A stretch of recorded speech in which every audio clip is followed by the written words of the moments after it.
So describe the first time, kind of the spark, reading A Little America Story when you knew this could be a TV show. What was the first one we read? Do you remember? I feel like it was we had dinner with Lee Eisenberg, who's a pal of ours, who kind of brought this idea to us. And I remember him just kind of telling us a couple of stories, like vignettes. The Rock. The Rock one, I think, is the first one, which is the episode that we wrote with Lee Eisenberg.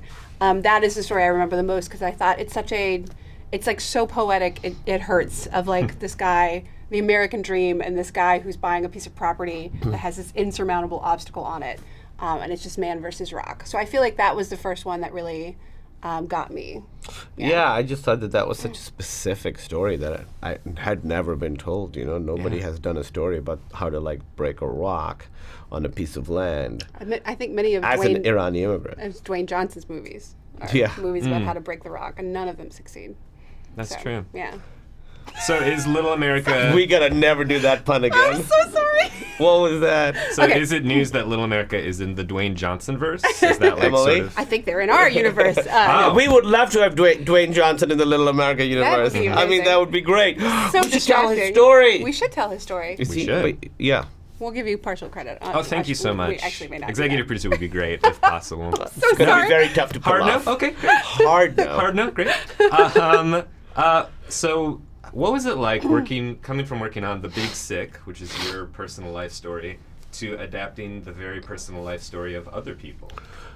I think what we got out of our movie was a real sense of the sensitivities involved in adapting your own story, and also a sense of just because it is the factual what happened doesn't mean that it needs to be in the fictionalized version. So I think those were the two of the things that I think we brought to this of adapting these people's stories while being sensitive to who they are, and also understanding these stories are inspired by the real stories and aren't direct. These have to be good episodes of TV, so we'll have to change some stuff while staying true to the emotionality of the person's experience. So that's sort of what we were able to bring to it, was being precious about certain things, but not being precious about other things. There are a lot of conversations we had about our movie where we'd be like, but this was really important to us, and then someone that we were working with, our director or producer would... But it's boring. Would be like, yeah, nobody wants to see that in a movie. And then they would go, well, why is that? Why was that so important? What was it about that was so important? And then digging down to what that emotion was, and then finding a more narratively appropriate way to tell that and explain that emotion was something we kind of got out of our movie that we hopefully were able to bring to this project. Yeah, that makes sense. Were the two of you in dialogue with the real people who inspired these stories? Not directly. Not us. But we had people who were talking to them, and there would be times where it would be like, okay, so we need a little more detail on this, or you'd get stuck in a story and be like, well, let's go to the real person. So we were always indirectly in contact with the subjects, but we didn't speak to them personally. It kind of depended on their wanting to be involved. Some of them were like, here it is, and get out of here. And some of them didn't want to really, they were like, here's the story, do whatever you want. And then some were a little more interested and wanted to just sort of check in during the process.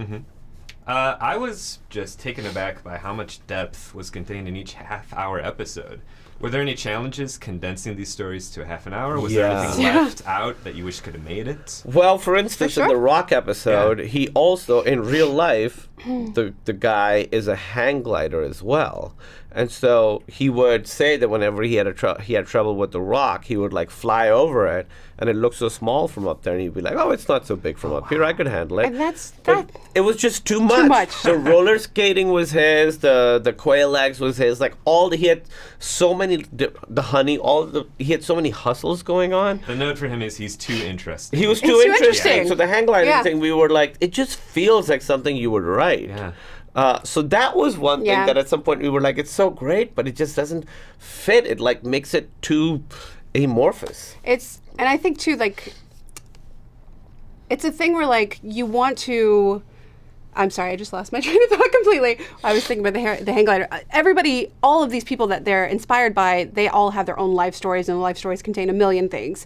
We only have time to tell a very small segment of this, a story that's inspired by your story. So a lot of really great stuff got left out of people's actual lives, but that's just kind of what you have to do. Yeah, for sure. What were some of the challenges or sensitivities that came from telling stories from folks who have different identities from you?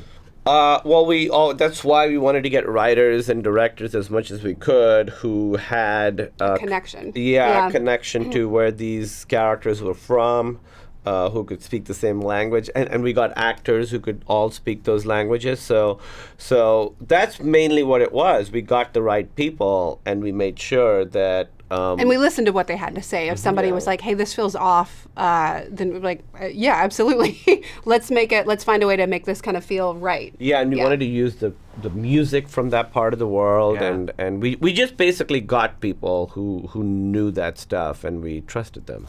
Yeah. What do you think ultimately this show says in kind of our sort of fraught contemporary conversation about America right now? What's fraught about it? About America today? Yeah.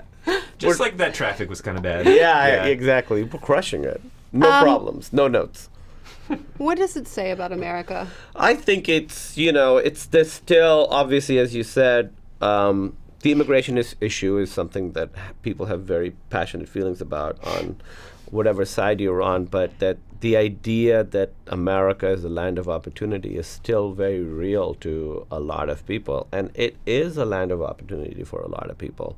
And sometimes it's harder for certain people than it is for others, but that possibility is still there. And I think everyone, regardless of where you were born, everybody is looking for love, friendship, a job that they dig. Everybody's kind of searching for similar things, and that's what I would hope people would get out of this, that even they'll see people that are kind of have their same insecurities, their same fears reflected on screen, even if those people are not from the same place that they are.